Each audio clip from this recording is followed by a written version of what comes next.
Buenas tardes. Es que siempre intento empezar yo cuando me ponen este trabajo y siempre hay un presentador que dice buenas tardes a continuación, entonces estoy mal acostumbrada, pero bueno, así está mucho mejor. Me dijeron que íbamos a rodar un clipcito con un texto con información de los participantes en la mesa, pero no sé si sea absolutamente necesario porque creo que todos los asistentes conocen a quienes están, Enrique Santos Calderón, Hernando Corral y Jorge Gómez Pinilla, y vamos a hablar de lo que nos ocupa, que es Gabo en los tiempos de alternativa. Creo que le pusieron un título como Gabo, el periodismo militante, y entiendo que tiene que ser la razón está en este libro, que es como la Biblia de Gabo, que no sé, creo que no hay muchos privilegiados que lo tienen. Es este libro que se publicó creo que el año pasado, no estoy segura, o hace 2 años. Lo publicó la Fundación Nuevo Periodismo con la organización Ardila Lule, y entiendo con el compromiso de llevarlo a universidades, bibliotecas, y no sé si algún momento se vaya a comercializar, pero realmente tiene todo. Es como la Biblia, como los boleros, cuando uno oye la canción del bolero y dice, esto está escrito para mí. Pues bueno, tiene de todo y realmente vale la pena buscarlo. Y entre eso hay un texto de Enrique que habla del momento en el que iniciaron Alternativa y cómo empezó esta aventura y cómo logró convencer a Gabo de entrar en la locura de Alternativa, y entonces evidentemente vamos a empezar por ahí, ¿cierto, Enrique? Gracias. Buenas tardes a todos. Para mí un honor y un placer estar en este conversatorio que lleva el título de García Márquez y el periodismo político. A mí, confieso que me gusta más el título original que mencionó Clarita, que es Gabo en los tiempos de Alternativa, porque fue en esa época, en esos años de Alternativa, donde García Márquez ejerció su periodismo más político y más comprometido, que fueron de la segunda mitad de la década de los 70, del 74 al 80, fueron los 6 años en que circuló Alternativa. Me parece que es importante recordar primero cómo era la Colombia de esa época, ver un poco el contexto social y político del país y el ambiente en el que se movía y escribía García Márquez. Colombia y el mundo vivían en esos años un periodo de una gran agitación política, de efervescencia revolucionaria. Estaba la guerra del Vietnam, que había polarizado la opinión mundial entre los partidarios de la intervención militar de Estados Unidos en el sureste asiático y los que se oponían a eso, el movimiento pacifista, que tuvo una repercusión enorme en toda Europa y particularmente en Estados Unidos, y que fue lo que en últimas términos precipitó la derrota de Estados Unidos, fue que su propia población, su opinión pública, sobre todo la juventud, se opusieron cada vez más a esa guerra. Estaba por otro lado el conflicto chino-soviético.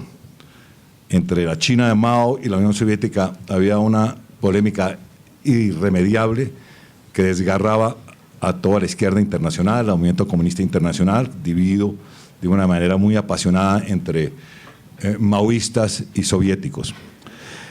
Estaban los movimientos de liberación nacional en África, en Asia, en América Latina pululaban los grupos guerrilleros desde el Cono Sur, desde Argentina, Uruguay, Chile, hasta Centroamérica.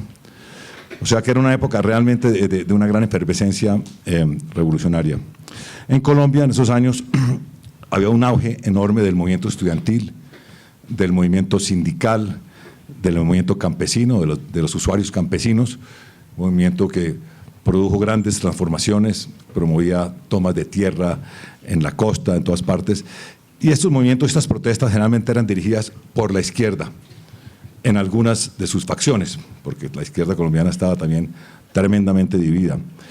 Y había también 4 movimientos guerrilleros activos en Colombia en ese momento: el ELN, de filiación procubana, el EPL de filiación pro-China, las FARC pro-soviéticas, y había también otros grupúsculos armados de carácter trotskista, como el ERP y no me acuerdo de los otros, pero había.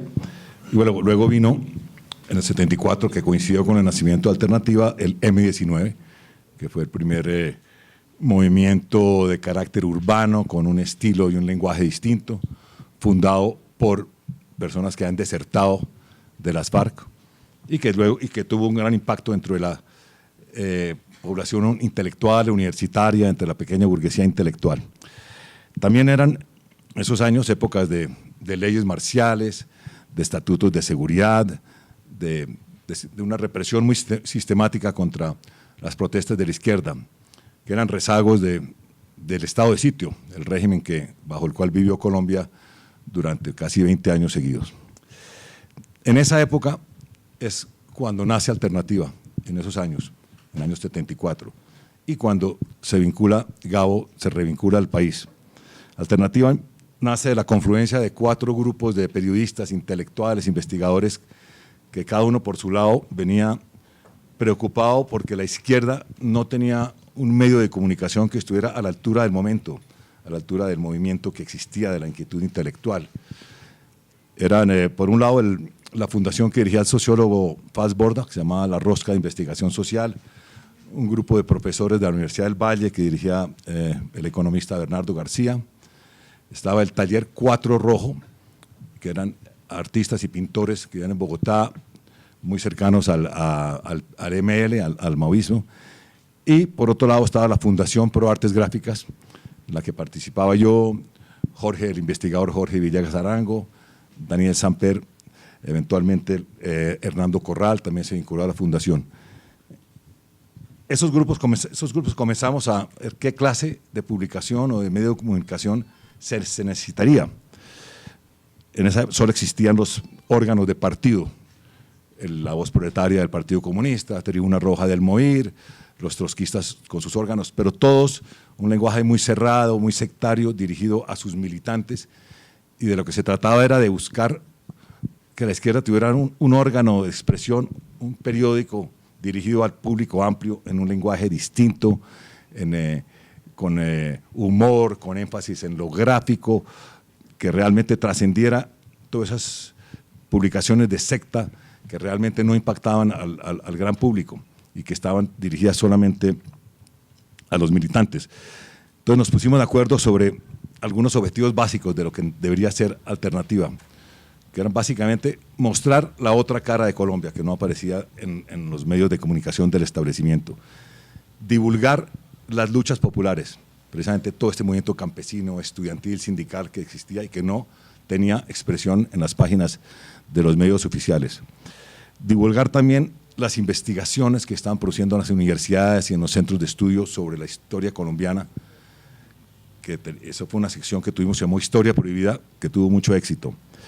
Luego, denunciar sistemáticamente, de manera frontal, todos los actos de represión y de corrupción que se presentaban. Y un objetivo fundamental era contribuir a lo que llamamos la unidad crítica de la izquierda. Esto resultó realmente una tarea imposible, el grado de sectarismo que recorría la izquierda, que no fue imposible, inclusive eso acabó en el fondo minando Alternativa. Nosotros no pudimos escaparnos a las divisiones internas de la izquierda, se infiltraron en la revista y eso nos lesionó mucho y eventualmente fue uno de los factores que llevaron a que cerráramos la revista. En todo caso nos pusimos de acuerdo en esos 4 objetivos, todo bien, pero faltaba alguien, faltaba algo, y ese era una persona como Gabriel García Márquez, que era un hombre de izquierda, que era un hombre comprometido con las causas nuestras, para que le diera realmente a la publicación un realce y un impacto necesario. Esto fue a finales del 73. Ya los otros miembros que mencioné de Alternativa, como Bernardo García, Paz Borda, habían hablado con Gabo sobre la revista, pero él era muy reacio, era muy escéptico, tenía muchas resistencias, y entonces la misión mía fue tratar de convencer a García Márquez de que hay que meterse en eso. Él le tenía pavor a todo el sectarismo, al dogmatismo y a las divisiones internas de la izquierda, ese canibalismo ideológico que aún persiste. Pero entonces yo recurrí a, esto es un cuento que ya he contado, pero lo voy a repetir, cómo logré comprometer a Gabo con Alternativa. Resulta que a finales del 72, García Márquez se ganó el premio literario más importante que había en América Latina, el premio Rómulo Gallegos, que tenía un premio de $100.000 de la época, y decidió donárselo al MAS de Venezuela, un grupo que había surgido nuevo, que se llama Movimiento al Socialismo, con Teodoro Petkov, con amigos de Gabo, y él donó ese premio al MAS venezolano, lo cual creó un terrible malestar y una polémica dentro de la izquierda colombiana, que no podía entender cómo García Márquez había dado esa plata a los venezolanos y no a la izquierda colombiana. Esa polémica le afectó mucho a Gabo, le dejó muy mal sabor, porque fue un acto realmente de desprendimiento, y él no tenía en cuenta que si eran colombianos o venezolanos, porque la visión universal de Gabo era muy grande. Pero al año siguiente se ganó otro premio literario en la Universidad de Oklahoma, fue un premio de $10.000, y García Márquez, a través de su amigo íntimo, su compinche literario de Bohemia, que era el escritor cienaguero Álvaro Cepeda Zamudio, me contactó para que yo había conocido a Gabo por Cepeda, pero para que lo orientara en cómo y a quién podría darle ese premio, qué comité de derechos humanos existía en Colombia, y la verdad es que no había ninguno. Entonces Gabo me dijo, bueno, si no hay ninguno, invénteselo como sea, pero tengo que dar la plata a un grupo de derechos humanos, no quiero dárselo a ningún partido ni a ningún grupo político, para evitar más polémicas. Y así fue como, tras mucha brega, nació en Colombia el Comité de Solidaridad con los Presos Políticos, la primera organización de derechos humanos de defensa de presos políticos que hubo en el país. Ahí fue cuando conocí a Hernando Corral, aquí a mi lado, que era un dirigente sindical muy activo del Banco Popular, que había estado preso acusado de ser de la red urbana del ELN, y una persona pues muy activista, muy inclinada a las cosas periodísticas, y así se vinculó Hernando a Alternativa. Así llegó pues García Márquez a meterse en Alternativa. Y desde el primer número, cuando él decide escribir un artículo sobre el golpe de Pinochet en Chile, y nos lo entregó para que lo publicáramos en Alternativa en el primer número, y obviamente eso fue un impacto y un éxito enorme en el país, un país que no estaba acostumbrado a un periodismo de esa naturaleza, un país donde las revistas que existían del establecimiento eran Cromos o Nueva Frontera del Yerismo, existía Consigna del Turballismo, una revista Guión de Pastrana, pero todos un periodismo muy obediente, muy mesurado. Sale el primer número de Alternativa con un artículo de Gabo en portada sobre el golpe en los gringos y otro artículo sobre cómo operaba la contraguerrilla en Colombia, que fue tal el impacto que la revista fue decomisada en los kioscos por la policía, lo cual nos sirvió muchísimo porque fue un escándalo. La revista se agotó ese mismo día, y de ahí en adelante el segundo número, el tercer número, el cuarto número, la revista se agotaba. Era un fenómeno editorial y periodístico sin precedentes, y sobre todo en el campo de la izquierda. Y fueron 6 años, desde el 74 hasta el 80, en que estuvimos ahí, en que García Márquez, pese a sus reticencias con el canibalismo ideológico de la izquierda, con el sectarismo, con las peleas, estuvo ahí todo el tiempo, escribiendo todo el tiempo, acompañándonos, y él entendía que Alternativa reflejaba de alguna manera el mundo atomizado, pasional, casi paranoico de la izquierda colombiana. Y él vivía todas esas polémicas con una mezcla como de resignación y entusiasmo.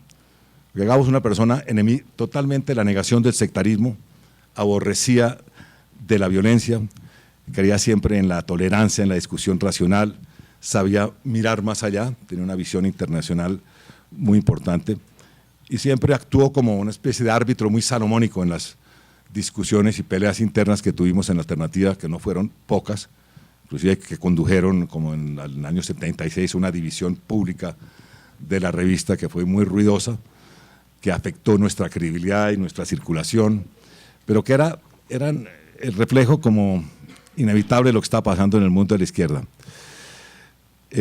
Lo que quiero resaltar de este periodo, para no entrar en todo lo que fueron las cosas internas de Alternativa, es el compromiso de García Márquez, que ya era el escritor latinoamericano más famoso. Él vivía la mayor parte del tiempo en el exterior, pero siempre estaba pendiente de Alternativa, nos enviaba sus artículos de donde estuviera y nunca dudó en comprometerse con la revista, pasa lo que pasara. En el año 75, cuando pusieron una bomba en Alternativa y una en mi casa, García Márquez, que estaba en París, encabezó una protesta internacional con manifiestos de Mitterrand, de Jean-Paul Sartre. Eso era bajo el gobierno de López. Y él mismo escribió un comunicado de su puño y letra denunciando este atentado como un acto de terrorismo oficial y advirtiendo que no sería el primero ni el último acto de esta violencia contra la izquierda. Y fue realmente una cosa terriblemente premonitoria de lo que se vendría después, porque esos atentados que ya comenzaban y que también sufrió las publicaciones del Partido Comunista y otros dirigentes, eran como el comienzo de un paramilitarismo que comenzaba a asomar su terrible rostro. En todo caso, el compromiso de Gabo con el periodismo político, porque esta fue la etapa más politizada de la vida de Gabo, donde ejerció su periodismo político más evidente y se ve en todos los artículos que enviaba, en el tipo de entrevistas que hacía con jefes guerrilleros argentinos, con los sandinistas, sobre el bloqueo a Cuba, sobre Angola, sobre Vietnam. Y el hombre estaba siempre ahí, pese a que Gabo no le gustaba la política ni la politiquería. Era una persona profundamente política en el sentido de su conciencia, de sus responsabilidades, de la responsabilidad y del compromiso de un escritor. Entonces, para nosotros siempre fue la voz de la razón y de la cordura en medio de nuestras peleas. Pero bueno, no quiero extenderme mucho porque es mejor que esto sea un conversatorio y no un monólogo. Entonces voy a dejar ahí para que los otros compañeros puedan hacer sus aportes y luego vamos conversando sobre la marcha. Claro que sí.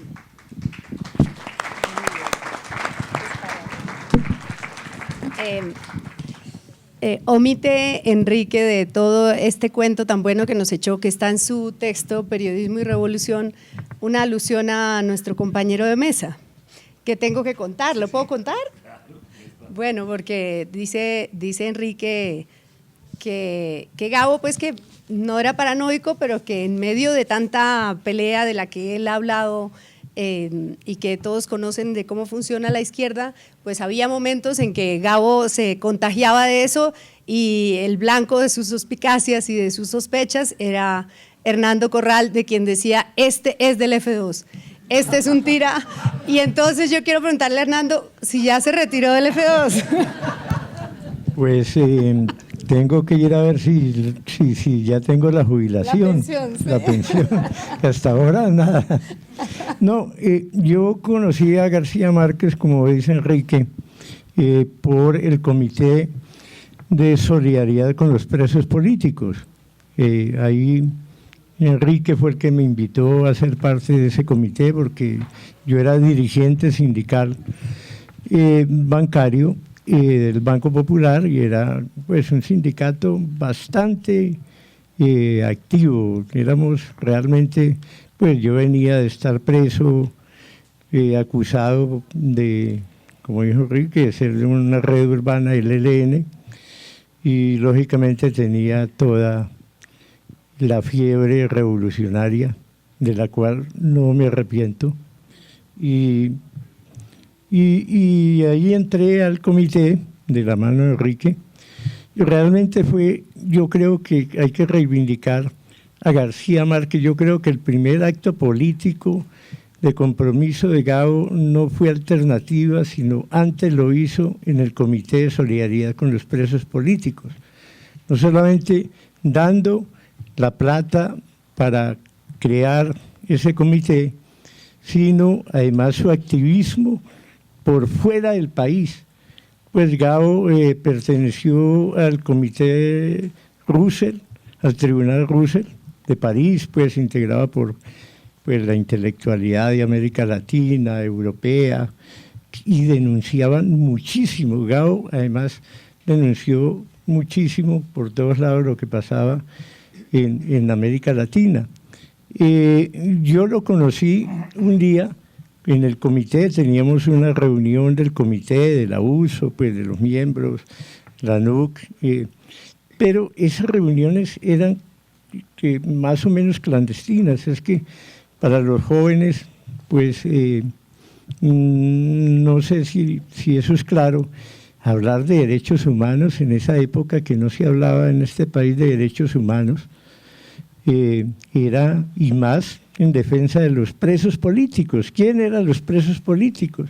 Era gente, miembros de organizaciones guerrilleras o gentes acusadas, dirigentes sindicales, populares, campesinos, pero además en una situación de total impunidad, de desapariciones, de torturas. Y ese comité, por ejemplo, sacó el primer libro, que se llamó El Libro Negro de la Represión, contando lo que pasaba a nivel de derechos humanos en Colombia, que eso no lo denunciaban los medios de comunicación. Y eso fue una cosa que empezamos a ver en el Comité de Solidaridad con los Presos Políticos. Para mí, el primer compromiso de Gabo, pues profundo con la política colombiana, fue con el Comité de manos de Enrique, que era realmente el que organizó esto con Gabo y se puso al frente. Pues Enrique estaba en Colombia, además pues con un prestigio muy grande, porque era un columnista muy destacado del tiempo, donde denunciaba muchas cosas. Él también tenía la fiebre revolucionaria en ese tiempo, no sé si todavía le ha pasado, pero entonces así fue esa reunión. No llegaba García Márquez en el sindicato del Banco Popular, y como era pues semiclandestina, Enrique me pidió que lo fuera a buscar. El sindicato quedaba en la séptima, entre 17 y 18, yo bajé y lo conocí, vi de lejos, y en esa época todavía veía un poco más de lo que veo ahora, por un señor con una chaqueta de cuadros rojas y rayas negras. Entonces lo vi, estaba por allá junto a Avianca, el edificio de Avianca, y yo fui y me le presenté. Mira, soy fulano de tal, dirigente sindical, lo estábamos esperando en esta reunión, Enrique me llamó y me vine con él. Él no se había ganado el premio Nobel, esto fue año 73, y me paraban, me saludaban, pues ya Gabo era muy popular. Y esa fue pues la reunión, era una reunión de balance del comité, y ese fue mi primer encuentro. Y ya cuando entré a Alternativa, porque me echaron en una huelga del Banco Popular, hicimos muchas huelgas, y eran huelgas con toma de instalaciones, eran huelgas bastante fuertes. Me echaron, y fue cuando Enrique me convirtió en periodista. Me dijo que si quería ir a trabajar y a cubrir en Alternativa las luchas populares, campesinas, indígenas, cosa que hice con mucho gusto, pero yo no tenía ni idea de ser periodista, nunca se me había pasado por la mente. En esas épocas yo pensaba más en ser guerrillero que otra cosa. Y entonces solamente un día que llegó García Márquez y habían dado pues muerte a un general Rincón Quiñones, y yo pues no tenía ni la confianza ni la amistad con García Márquez, y entonces se comentó de la muerte del general Rincón Quiñones. Yo dije que era el ELN, hasta cuando, pues, lo que yo sabía, las informaciones que yo tenía, y García Márquez decía que no, que eso eran provocadores, que eso no. Y yo tuve la torpeza de llevarle la contraria, ¿sí? Y bueno, ahí me gané como la sospecha, y yo nunca lo busqué. Realmente mi relación con García Márquez fue después de Alternativa, fue donde tuve una relación muy buena y pues sin ser amigo íntimo de él, pero varios encuentros, y hasta el punto que cuando en diciembre del 85 que iba a salir la novela de García Márquez, El amor en los tiempos del cólera, yo fui invitado a un festival de cine a La Habana por los cubanos. Entonces Gabo supo, él estaba en La Habana y me pidió que le llevara una caja de ese libro que todavía no había salido al mercado. Yo me sentí pues privilegiado que Gabo me pidiera eso y lo hice. Y cuando nos vimos, pues para no alargar mucho, nos vimos en un concierto de Pablo Milanés. Él tenía un cuello ortopédico y me dijo, no, es que yo siempre le he acostado y nunca había tenido tortícolis. Pero vine porque Pablo es mi amigo, lo quiero mucho. Y me gustan mucho sus canciones, no es como ese Silvio Rodríguez que canta para filósofos, ¿sí? Entonces, bueno, yo le dije, le traje la caja, me dijo, déjemela en el lobby del hotel, el Hotel Capri en La Habana, y bueno, eso llegó mucha gente, no, pero yo estaba con Guillermo González, que era el director de Lecturas Dominicales, o como llama El Espectador, del magazine dominical. Él no conocía a Gabo, pero a él, como a Antonio Caballero y como a Germán Santamaría para el tiempo, les dejaron leer el primer capítulo. Entonces él llevaba el primer capítulo y pues yo le presenté a Guillo, a Gabo, y le entregó. Y bueno, la primera pregunta es, ¿ustedes leyeron ese primer capítulo? ¿Cómo le parece? Yo le dije, no, pues de entrada la impresión que tengo es que usted conoce mucho a las mujeres. Me dijo, recuerde que yo me crié con mujeres y yo privilegio la amistad con las mujeres más que con los hombres. Y yo consulté con las mujeres, con mis amigas, y me pregunta, ¿quién mató a Ricardo Lara Parada? Lo habían matado esos días. Ricardo Lara Parada fue un guerrillero del ELN que se salió, y estuvo preso un poco de años, y García Márquez lo ayudó, se hizo muy buen amigo. Él estaba muy enfermo cuando salió de la cárcel, sobre todo de los ojos, y él se lo llevó afuera, tenía muy buena relación. Entonces yo me acordé del incidente pues que había tenido con Gabo en Alternativa, con los Rincón Quiñones. Entonces yo me llevé un récord del tiempo donde había un comunicado del ELN diciendo por qué había matado a Ricardo, y le dije, vea, y aquí está Gabo, es el tiempo que lo dice, no yo.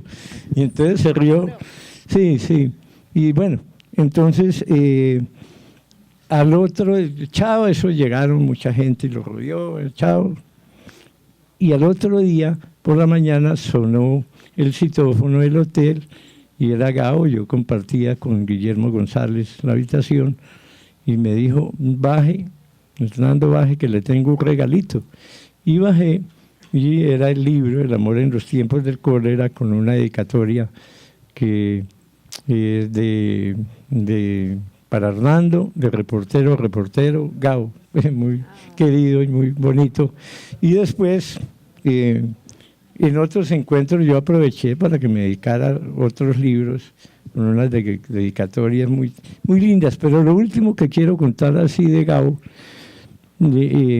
porque realmente Enrique Santos era el que tenía comunicación con él en Alternativa. Era realmente Enrique es el que puede contar, por ejemplo, a mí me gustaría que Enrique contara qué pensaba realmente Gabo de las locuras que hacían o hacíamos en Alternativa, porque era realmente una revista bastante radical que le daba vocería no solamente a los movimientos campesinos, movimientos sindicales, sino a la guerrilla también. Entonces, yo un día le mandé una razón con un comunicado a Gabo diciéndole que por qué no firmaba eso en apoyo a Alfredo Molano para denunciar y en solidaridad porque Carlos Castaño lo había públicamente amenazado de muerte. Y, oh sorpresa, el sábado sonó el teléfono en mi casa, contestó mi mujer Elizabeth, que está acá, y no, que lo llama García Márquez. Entonces me dijo, Hernando, voy a contarle una cosa. Hice la tarea que me parece más importante. Usted sabe que yo estaba metido en esos procesos de paz, no solamente con la guerrilla, sino buscando proceso de paz también con los sectores paramilitares. La paz hay que hacerlos con todo. Y yo tengo buenos amigos de infancia políticos de la costa. Entonces yo le pedí a esos políticos que hablaran con Carlos Castaño y garantizaran que no van a tocar a Alfredo Molano. Yo ya hice ese papel, que me creo es más importante. Entonces, no firmo, ¿para qué firmo ese comunicado? Le dije, no, me parece muy bien, Gabo, y bueno, por ahora ahí dejo. Bueno, me puedo imaginar cómo eran los consejos de redacción en Alternativa, un poquito largos debían ser, una discusión interminable sobre los temas. Hablemos un poquito, Jorge, sobre, no sé, si quieres contar el episodio que yo leí en Semana, el de, no sé si es en tu blog, sí. Y está en Semana también, ¿no? La historia de la crisis de la desmesura, sí. Que es linda historia. Gracias. Yo, de los tres que estamos aquí, tal vez soy un poquito anónimo, porque yo entré a la revista Alternativa siendo un pelado, pues era de los sardinos. Gracias. Entonces, estaba yo en 7º semestre de Comunicación Social en la Universidad Jorge Tadeo Lozano. Teníamos un periódico que se llamaba Taller, que era las prácticas de periodismo. Eran 4 especialidades: cine, prensa, radio, televisión. Yo me metí a prensa, dirigía ese taller Jairo Aníbal Niño, y en algún momento, yo soy de Barranca Bermeja, viajé a Barranca Bermeja a cubrir una huelga que estaban manejando la Unión Sindical Obrera. Era realmente un paro cívico, y entonces escribí una crónica que se llamó El Viacrucis de Barranca Bermeja. Ese periódico lo distribuían amigos nuestros y se vendía pues entre la gente que le interesaba leer ese tipo de publicaciones.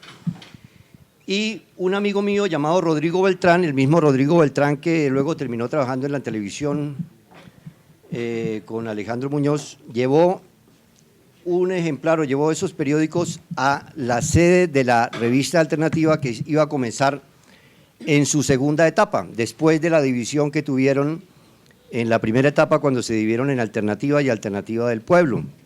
Por cierto, hay que recordar ahí que la primera Alternativa tenía como lema atreverse a pensar es empezar a luchar, y la que crearon después era atreverse a luchar es empezar a pensar. La que crearon cambiaron sí. Y bueno, entonces Enrique leyó en la contraportada, no sé si leyó, pero la vio, pues en la contraportada, la crónica mía de El Viacrucis de Barranca Bermeja, y de una vez le dijo a Rodrigo Beltrán, este muchacho, yo quiero trabajar con él, ¿sí?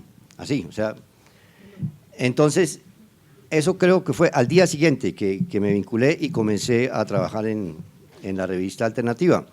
El primer trabajo periodístico que hice fue ir a cubrir una explosión en la mina de Amagá, donde hubo como 90 y pico de muertos. Pero bueno, en lo que tiene que ver con García Márquez, yo conté en la revista en semana.com, de donde fui columnista hasta diciembre del año pasado, y donde salí por un serio enfrentamiento con María Isabel Rueda, que provocó todo un movimiento, y me atrevo a decir, de solidaridad en Twitter, sobre todo, y en Facebook. Y bueno,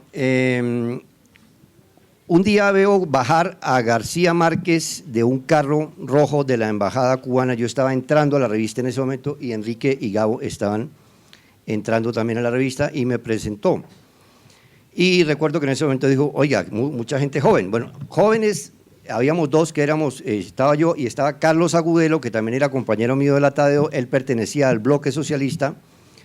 Yo pertenecí en algún momento a la Unión Revolucionaria Socialista con Humberto Molina y Carlos Vicente de Rú, dos personas que recuerde de ese movimiento.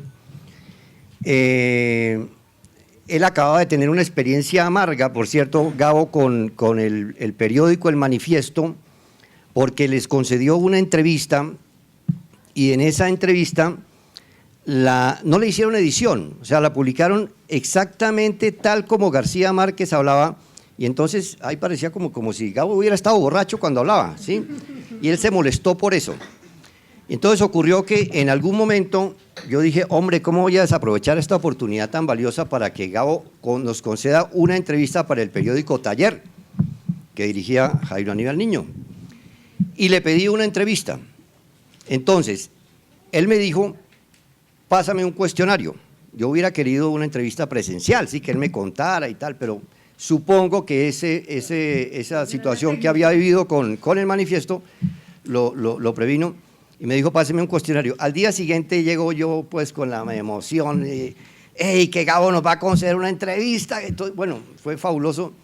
Y me acuerdo, Jairo Aníbal Niño era una persona muy emocional, tan emocional que yo le vi rodar una lágrima cuando le conté que íbamos a entrevistar a García Márquez. Entonces, tarea para mañana, todos traigan preguntas para hacerle a Gabo. Entonces, claro, en fin, cada uno ya 10, 15 preguntas. Salió un cuestionario de 100 y pico de preguntas. Bueno, aquí, ¿qué vamos a hacer? Esto no. Entonces, bueno, recortemos. Terminó en 30 y pico de preguntas. Y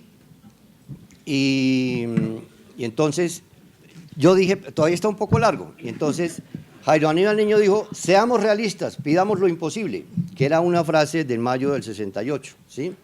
Entonces, mándela así, ¿sí? Porque si responde eso, qué maravilla, pues. Entonces, bueno, listo.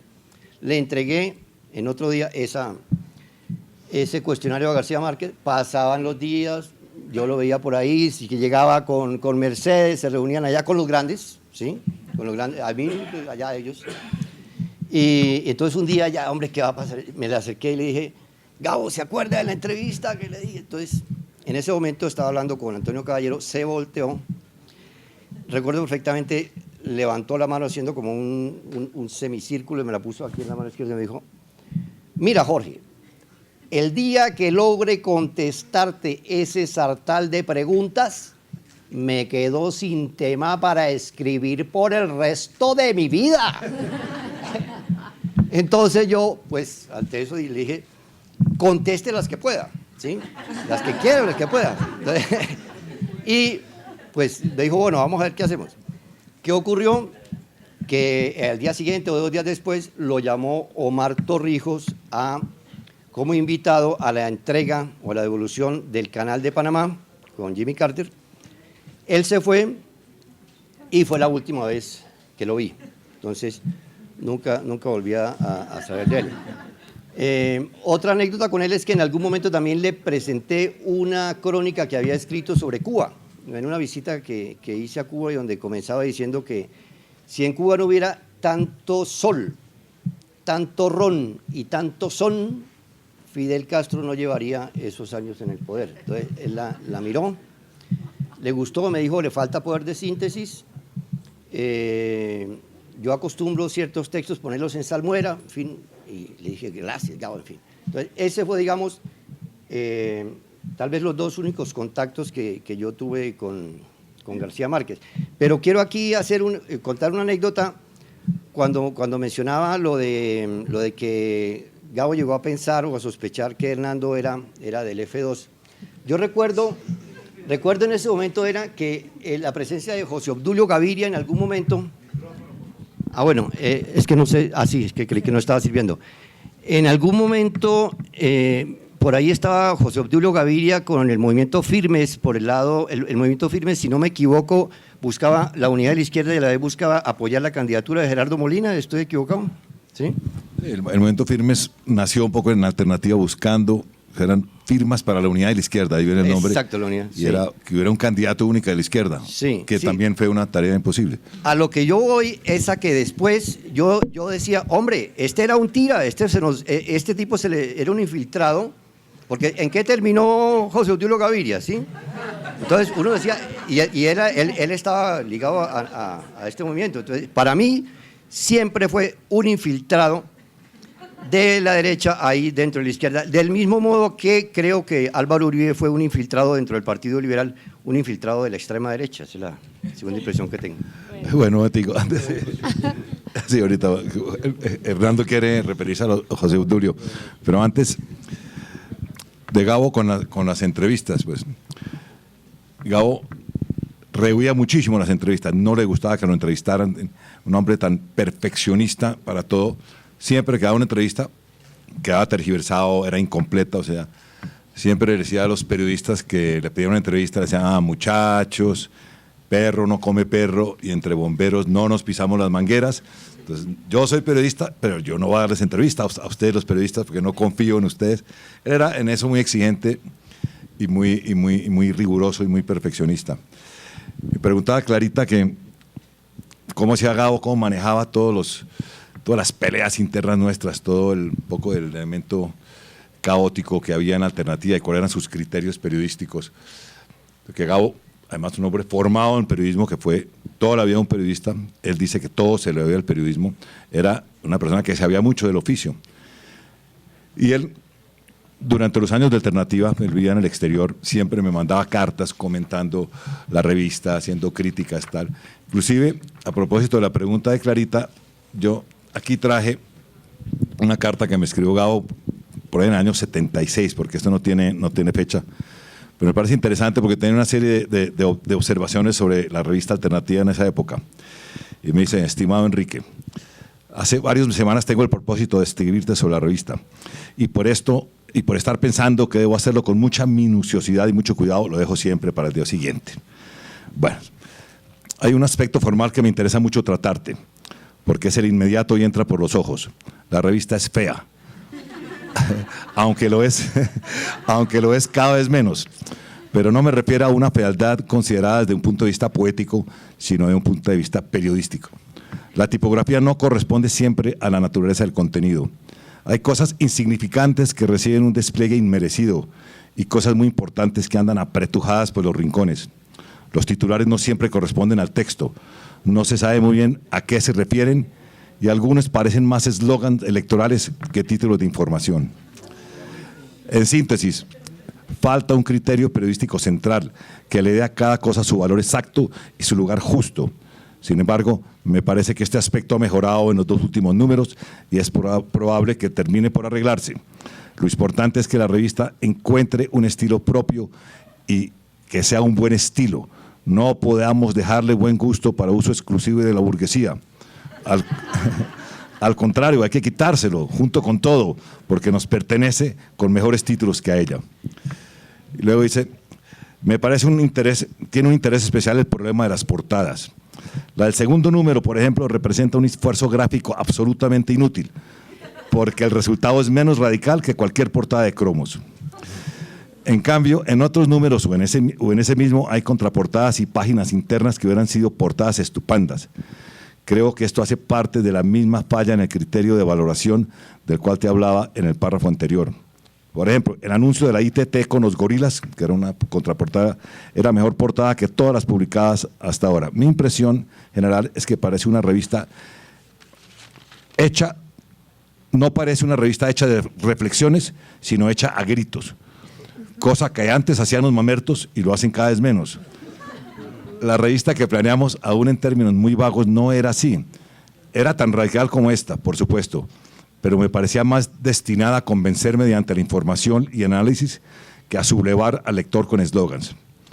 El único que me parece muy válido, es excelente, es el de atreverse a pensar, es comenzar a luchar.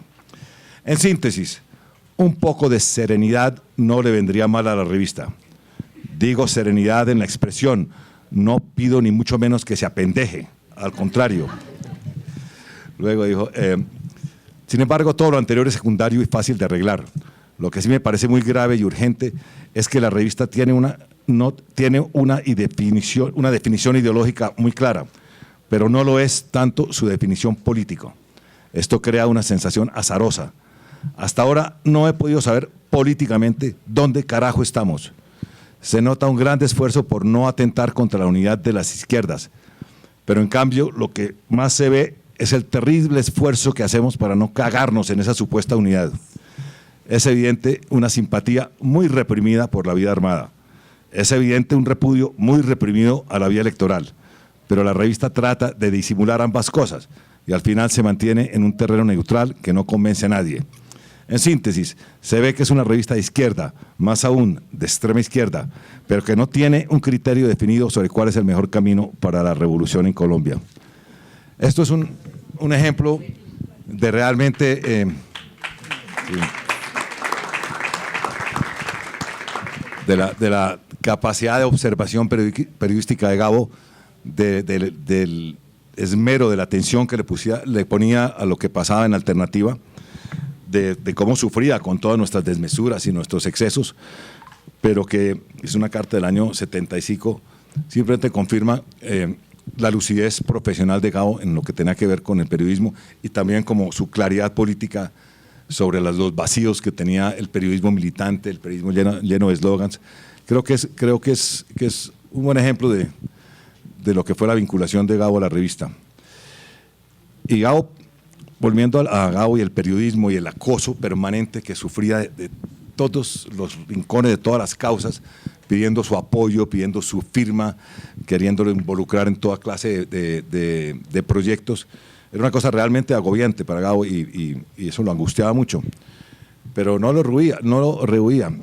Y una cosa que lo marcó profundamente y lo radicalizó políticamente, que fue el golpe en Chile y la muerte de Salvador Allende y la dictadura de Pinochet, que fue cuando Gabo declara su huelga literaria, que él no volvía a escribir mientras Pinochet estuviera en el poder.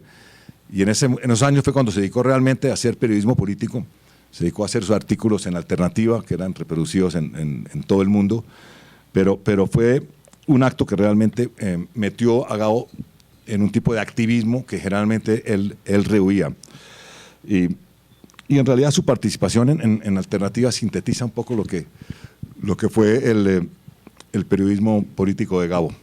Pero quiero cederle la palabra a Corral, que quería hacer una aclaración sobre José Obdulio, pero no quiero que no caigamos en los temas de eso. Coyunturales, sí. No, pero le cuento. Acuérdese de una frase, compañero, que el que no conoce la historia está condenado a escuchar a Diana Uribe.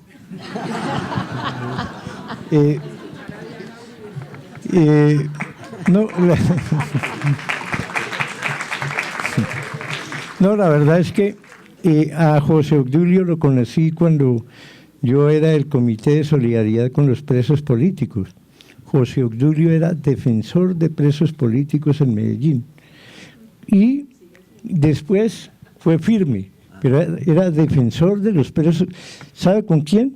Eran sus amigos, con quién trabajaba José Obdulio, con Carlos Gaviria, con Álvaro Tirado Mejía, con el doctor Vasco, con Héctor Abad, sí. Entonces así lo conocimos. Muy buen actor, ¿no? Y entonces lo que pasa es que hay muchos impostores también, por eso yo estoy recomendando la novela de Javier Cercas, El impostor, porque para la realidad colombiana nos sirve mucho. Pero es que no quisiera que nos quedemos en tronco de personajes, claro, no, ¿cierto? Claro. Más bien quería preguntarle yo a Enrique cómo se trabaja con un reportero como Gabo. Es decir, cuando uno ha sido reportero y ha tenido jefes, sabe que el jefe manda aunque mande mal, y cuando uno es jefe sabe que es jefe aunque mande mal, pero cuando uno tiene un reportero como Gabo que le dice voy a hacer un perfil del primer ministro sueco, y uno dice, oh por Dios, yo no voy a publicar eso, que es lo que está contado también ahí. ¿Cómo se vivía con Gabo reportero? Pero Enrique, es que no me dejó terminar. Sí, pues. Entonces, no, porque esas vainas, pues así quedan. Con José Obdulio lo volví a ver, yo era editor del Tiempo, ¿sí?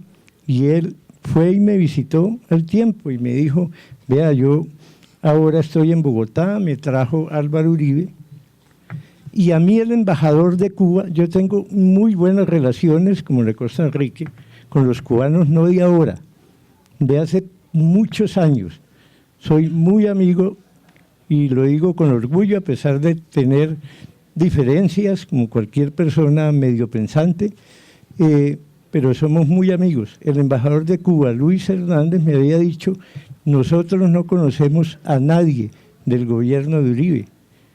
Entonces yo le dije, vea, me buscó este señor y si usted quiere, me dijo, claro, invitó a una comida a José Obdulio conmigo en la casa del embajador y le cuento que esas relaciones fueron muy útiles en todos estos enfrentamientos, problemas con Venezuela. Los cubanos jugaron un gran papel, personalmente Fidel Castro, ¿sí? Y ahí hay una historia muy larga y Cuba me dio muchísimo para que no se radicalizaran esas relaciones entre Cuba y Colombia, que fueron, ustedes lo saben, bastante fuertes, y le paso el micrófono a Ricky.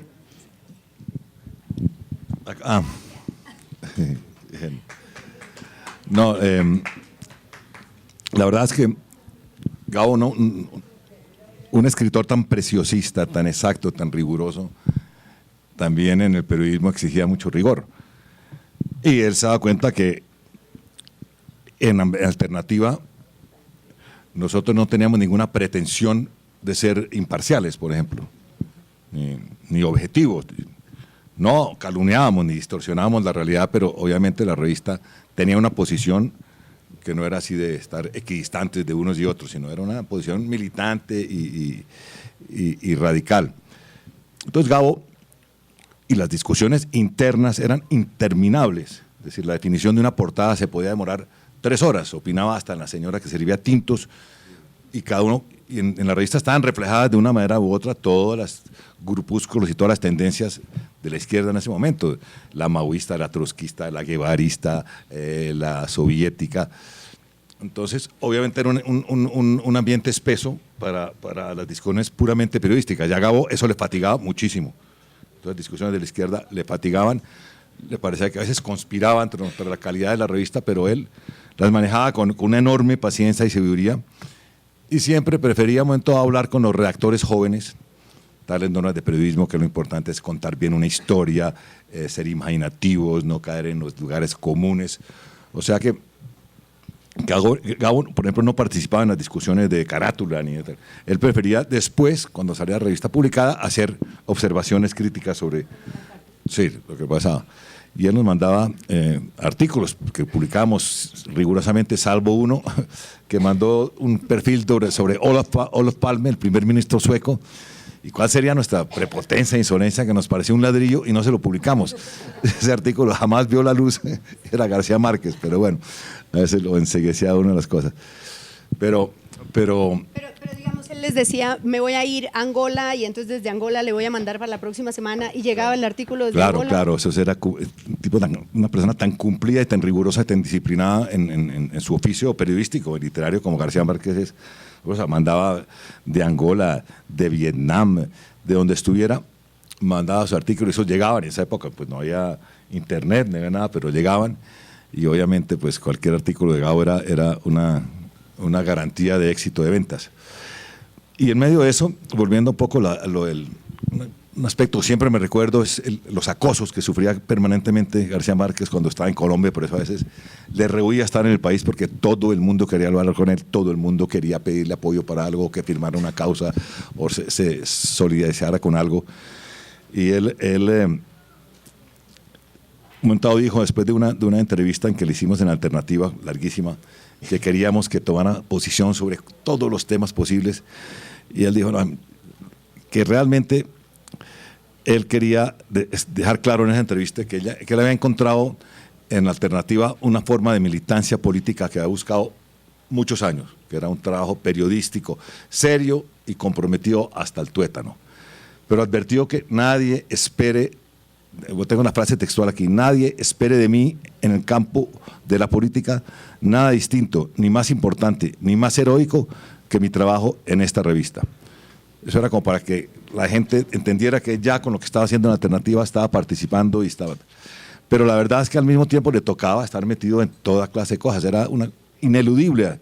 Pobre Gabo no podía escaparse a la importancia de la fama que tenía y a lo que estaba pasando en Colombia y en América Latina. Entonces acababa siempre apoyando a los sandinistas de Nicaragua, yendo a Panamá, hablando con Torrijos, y además la forma como lo buscaban los jefes de Estado, todo el mundo era asombroso. Entonces Gabo a la vez le incomodaba, pero le fascinaba el problema del poder, cómo se manejaba la política desde lo alto, era una cosa, siempre lo fascinó y se ve reflejado en toda su obra. Pero en fin, era una mezcla de talento, de paciencia, de sabiduría y de rigor periodístico insuperables. Pero tengo que preguntarte, Jorge me ha pedido que le dé una interpelación, pero te quiero preguntar un tema sobre ese asunto del periodismo militante que es tan elogiado hoy en esta conversación y que ha perdido prestigio, digamos, tiene muy mala fama hacer periodismo militante. ¿Eso ya pasó de moda? Yo creo que en gran parte sí, es decir, el tipo de periodismo militante nuestro no se entiende sino un poco en el contexto de lo que estaba pasando, en el contexto de político y social, ideológico que había en ese momento en Colombia y en América Latina.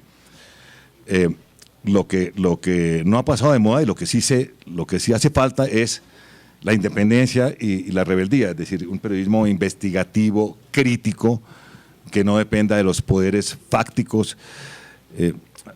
Orlando Fassborda, que fue uno de los fundadores de Alternativa y con el cual después peleamos, y fue uno de los que sacó Alternativa del Pueblo, muchos años después, ya cerrada Alternativa, él quiso revivir Alternativa y nosotros la autorizábamos porque entonces tenemos el nombre y trató de revivir Alternativa, pero ya no tuvo éxito porque ya el país no era el mismo, ya había decepciones con toda el exceso ideológico y de la izquierda, el radicalismo y tal. Pero Fassborda decía que Colombia le debía mucho a Alternativa, pero Alternativa fue un producto de su época. Sería muy difícil como reproducir hoy en día ese idealismo pasional, esa desmesura casi macondiana que teníamos en la revista. Aunque yo sí creo que hoy en día el periodismo colombiano sí le falta mucha independencia, mucho sentido crítico, sin que tenga que ser de militancia política, pero sí de independencia y de distancias del poder.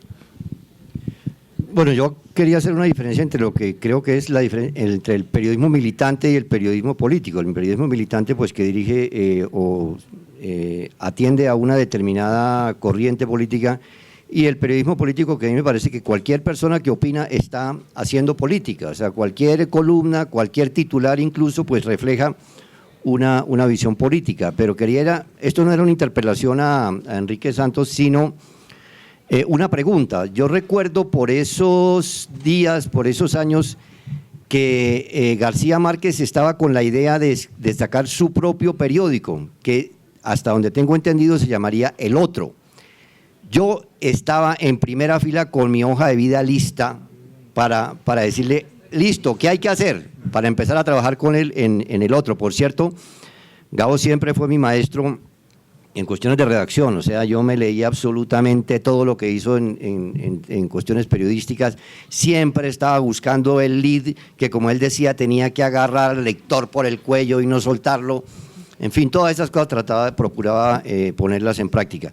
Pero lo que le quiero preguntar a Enrique, porque yo no estaba muy atento a lo que estaba pasando, ¿qué pasó con ese proyecto de El Otro? Porque la impresión que tengo también es que después de que él se ganó el Premio Nobel de Literatura en el 82, como que eso fue lo que enterró ese proyecto, porque entonces ya se volvió famoso de aquí a la Cochinchina y ya no tenía tiempo de hacer eso. Entonces no sé qué pasó ahí. Bueno, desde un comienzo desde las primeras discusiones para convencer a Gabo de que se vinculara al proyecto Alternativa, una de sus resistencias es que él no creía mucho en el género de la revista. Él decía que la revista es un género desdichado en Colombia y él prefería el periodismo cotidiano, un diario, ahí sí podemos golpear, pegar día a día. Y Gabo era, evidentemente, había tenido una formación en el periodismo cotidiano. Entonces, el ritmo de la revista no lo convencía mucho.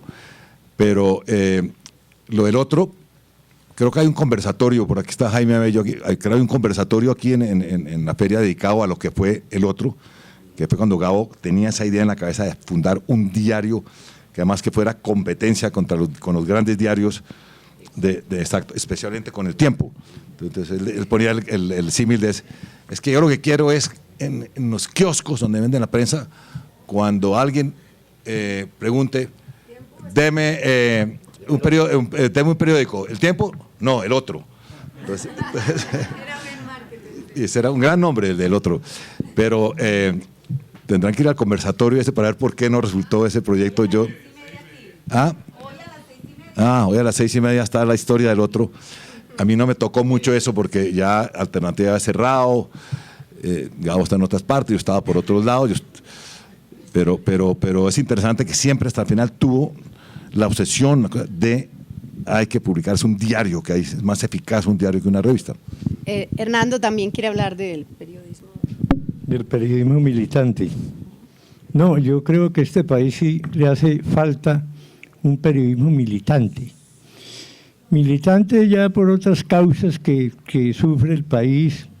Este es un país tomado por las grandes empresas privadas. Y realmente este país necesita un periodismo militante contra estos largos años de corrupción, de impunidad, de injusticia social, y en ese sentido yo creo que hay necesidad de que los periodistas incluso inventen un medio de comunicación más independiente, más crítico, más al servicio de los sectores populares. Es el periodismo independiente que a mí me gustaría poder escribir un artículo en un medio verdaderamente independiente. Y finalmente, yo quiero contarle una cosa que a García Márquez le costó, en primer lugar, que lo estigmatizaran por ciertos sectores, ¿sí?, macartistas de este país. Fue cuando le tocó asilarse en la Embajada de México, porque esas historias como que no se recuerdan mucho, ¿no? En el año 79, si no estoy mal, en Alternativa me llama un señor muy importante, Ricardo Samper, que era casado con una señora Consuelo Lleras, hija de Alberto Lleras, que quería hablar conmigo urgentemente. Fui y me dijo, anoche pasó el ministro de Gobierno, en ese momento de Gobierno, Germán Sea, y me dijo que en Consejo de Ministros el general Camacho Leiva pidió, por el Estatuto de Seguridad, pidió autorización para detenernos a todos los de Alternativa. Y yo le dije, todos son todos, incluyendo García Márquez. Me dijo, todos. García Márquez, Enrique, todos, sí. Porque éramos el brazo desarmado de la subversión y más específicamente del M-19. Yo salí rápidamente del almuerzo, busqué a Enrique para contarle, no lo encontré, Antonio Caballero tampoco aparecieron. Entonces, como ese día era otra vez Consejo de Ministros, el general Camacho Leiva quedó de llevar las pruebas, porque le pidieron las pruebas, traiga, y dijo, mañana las traigo, o sea, ese día del almuerzo. Yo me fui donde el presidente del Senado, porque me acordé que era muy amigo de Turbay, que era el senador Plaza Salcid, que era amigo mío, y le conté sin decirle que él me había contado, ya hoy va a suceder esto, y qué había pasado el día anterior. Llamó a Turbay, no estaba fuera de Bogotá, me dijo, vaya Alternativa, y yo lo llamo, como a las 5:30, 5:45, me llamó que el presidente Turbay no se esperaba a las 7 de la noche. Por fin apareció Enrique, le conté, vean, nos van a capturar. Nos vamos a entregar mejor. Y no era, pues, si no hubiera sido extraño, porque recuerden que a Alternativa le pusieron una bomba, a Enrique Santos le pusieron una bomba en su casa, las amenazas, los bloqueos contra Alternativa, todos los rumores que siempre habían sobre Alternativa. Bueno, y llegamos allá y Enrique empezó a contarle, porque había toda una campaña de Álvaro Gómez en El Siglo, donde escribía casi todos los días pidiendo pues que se tomaran medidas contra la Alternativa, porque éramos el brazo desarmado de la subversión. Entonces, Enrique empezó a hacer un recuento de todas estas cosas, y Turbay fue el único que habló, Enrique, y Turbay terminó dando consejos. Oiga, no, ojo, que en esas revistas se infiltran los subversivos, entonces eche ojo. Y después creo que él contó que algunos de los que estábamos ahí lo mirábamos mal. Yo después hablé con él, con Turbay, años después sobre eso. ¿Por qué se asiló García Márquez? Claro, entonces, y yo traté de concretarlo, pues, en esa época, pero yo creo que, bueno, después Juan Gosaín hizo un artículo hablando con Gabo. Gabo después se reunió con unos generales y le contaron exactamente que era lo que nos habían advertido. Entonces éramos encabezados por García Márquez, acusados de ser del M-19, afortunadamente se paró en ese momento con Turbay la captura de todos, pero después a Gabo le dijeron que lo iban a capturar, porque eso, y los generales después le dijeron, eso es cierto, le explicaron, y eso es bueno contarlo, es decir, eran para que entiendan los momentos que vivía el país, y que no fue ningún invento, como dijeron algunos, de García Márquez para lanzar otro libro. Sí, está aquí un artículo de Gabo en el que se llama Tonto útil para servirle a usted. ¿Habría servido que cerraran la revista? Es decir, en esa lógica de que Alfonso López dice, yo no cierro Alternativa porque no les voy a hacer ese favor a esos muchachos, ¿le habría servido Alternativa una agresión de ese tipo? Pues evidentemente no le hubiera servido a López, muy teniente dijo, cláusula Alternativa, pues les doy toda la razón en lo que están diciendo sobre la represión y la falta de libertad de expresión y todo, pero bajo López nunca se planteó en cierres. Lo que había siempre era un saboteo sutil de la distribución. No había ningún tipo de publicidad oficial, ni la pedíamos, así éramos de puristas. Las amenazas telefónicas, las presiones de toda índole, porque la realidad era que los presidentes del Poder Civil no controlaban bien a los militares. Es decir, Camacho Leiva hacía lo que quería y el presidente Uturbay y López se enteraban después. Entonces era un ambiente muy particular, pero yo creo que será bueno como escuchar al público. No, porque Jaime Abello me pidió una pregunta por ahí. Quiero hacer una pregunta en relación a algo interesante, que es el hecho de que Alternativa está asociada en su origen a la decisión de Gabo de impulsar con Enrique el comité permanente o el comité de apoyo a los presos políticos. Y quiero pedirle a Enrique y a Hernando, a ver si pueden profundizar un poco ese aspecto del compromiso de Gabo con causas humanitarias, porque es que empiezo a ver que hay una constante en su vida de que ese tema le interesó. Tú estabas, Enrique, conmigo en Panamá cuando Ritter contó que Gabo llegó por primera vez a Panamá no buscando a Torrijos, sino contra Torrijos, porque quería ayudar a los presos políticos panameños y consideraba que Torrijos era un dictador, y luego las cosas cambiaron, se hicieron amigos, y Plinio varias veces lo ha dicho, pues lo recordó anteayer en un panel aquí en La Gallera, de cómo García Márquez había sido un gestor importantísimo en la liberación, no de uno, sino de muchísimos presos y de cubanos que salieron. Es decir, eso parece haber sido una constante esencial de su vida.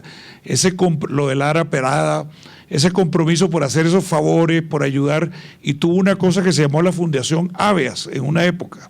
Tú lo recordarás. ¿Ustedes pueden profundizar un poco en ese aspecto? Yo creí que nos ibas a contar por qué no se hizo el otro. Bueno. Sí, no, eso es todo un capítulo de la vida de Gabo que quedaría para... Bueno, a mí específicamente lo que más me consta y lo que me parece más heroico y admirable de Gabo y que se conoce poco es todas sus gestiones en favor de la paz en Colombia. Unas gestiones permanentes desde el gobierno de Betancourt, pasando por el de Pastrana, Gaviria, Barcos. Siempre Gabo estuvo vinculado a todas las iniciativas y a todos los procesos de paz que se estaban desarrollando, siempre sobre la base de discreción absoluta, que no se supiera de su participación, pero siempre estuvo a disposición de lo que fuera. Ahí sí, el presidente que fuera decía: Gabo, necesitamos tu contribución para este diálogo con este grupo guerrillero, siempre lo hizo. ¿Y por qué era? Porque García Márquez era inobjetable, es decir, era el símbolo unificador en Colombia, es decir, la propia guerrilla, el ELN, las FARC, respetaban profundamente a García Márquez, entonces era el mediador, el intermediario ideal para gestiones de paz, y siempre estuvo ahí años tras años, y nunca se supo, porque la condición era que no se supiera. Y desgraciadamente nunca prosperaron, porque todos los procesos de paz se frustraron por diversas circunstancias, pero no olvidemos que este país lleva casi 40 años de procesos de paz frustrados, ¿no? Y yo creo que en ese sentido esa fue la gran obra inconclusa de Gabo, ¿no? Que no se logró la paz en su momento, y cómo haría de falta en este momento, en este proceso de paz, una persona como García Márquez, porque nunca hemos estado tan cerca, nunca se ha avanzado tanto en un proceso de paz. Entonces es más evidente la ausencia de Gabo, la falta que hace.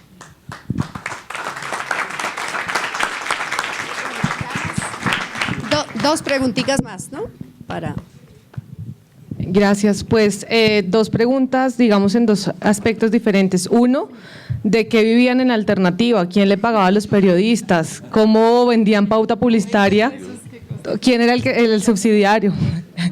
Y lo otro es, digamos, dentro de la historia del periodismo pues político en Colombia que se ha intentado hacer, el periodismo militante, con referencia al personaje Jaime Garzón o a la historia de este periodista, si ustedes pueden contarme de pronto si alguna manera, alguna cercanía, alguna relación entre Jaime y García Márquez, de alguna manera por digamos, esas anécdotas que cuentan de García Márquez apoyando este tipo de procesos, que de alguna manera Jaime también lo estaba haciendo y estaba también, digamos, opinando y pidiéndole a muchos grupos alzados en armas, incluso pues también al gobierno, que facilitaran esos procesos.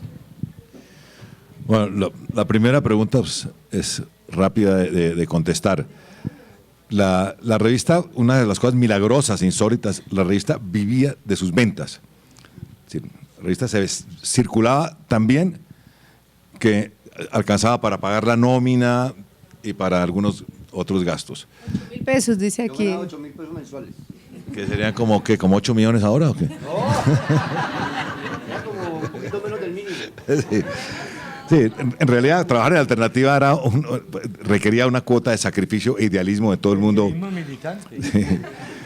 Y también, obviamente, aportes. En una época de la fundación de Paz Borda aportaba, García Márquez aportó, suscripciones de apoyo. Teníamos suscripciones de apoyo en el exterior, que fue una fuente de financiación muy grande. Ventas de libros, luego se creó una red de distribución de libros que era el Zancudo, que hacía Cataraín, que luego fue la Oveja Negra. Entonces había distintos mecanismos para financiarnos. Éramos un poquito tan arrogantes al comienzo que no queríamos, no aceptábamos publicidad oficial. Cuando arrancó Alternativa hubo ofertas de la licorera del Valle, de no sé qué, nosotros no. La licorera del Valle es del Estado, eso es inaceptable. la empresa privada es explotadora, tampoco queremos esos avisos.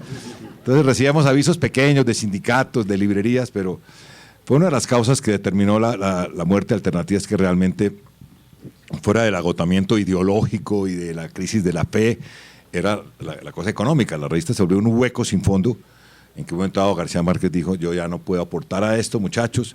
Yo hice unos aportes y después me di cuenta que era imposible sostener la alternativa. Entonces, eso es. Lo otro, la otra pregunta era, lo de Garzón, sí. Lo de Garzón, usted lo conoció más, pero... No, Garzón, hay una anécdota muy divertida que tiene que ver, bueno, Garzón y García Márquez se conocieron, evidentemente, y se respetaban mutuamente. Y Garzón era experto en pegas telefónicas, en hacer bromas telefónicas, porque era un imitador impresionante de voces, y entonces le fascinaba llamar imitando a Belisario, o imitando a Turbay, o imitando a López, hacer unas pegas.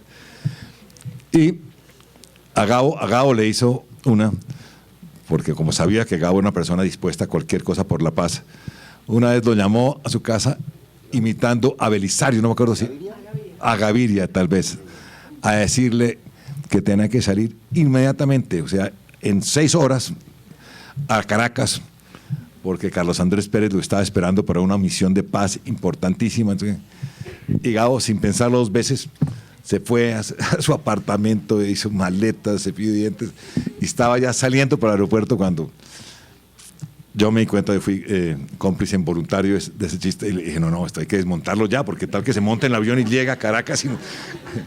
Y luego Gabo se enteró de la pega y duró bravo con Garzón un poco de tiempo, pero después se le pasó. Pero bueno. Bueno, creo que se nos acabó el tiempo. Ay, breve, por favor.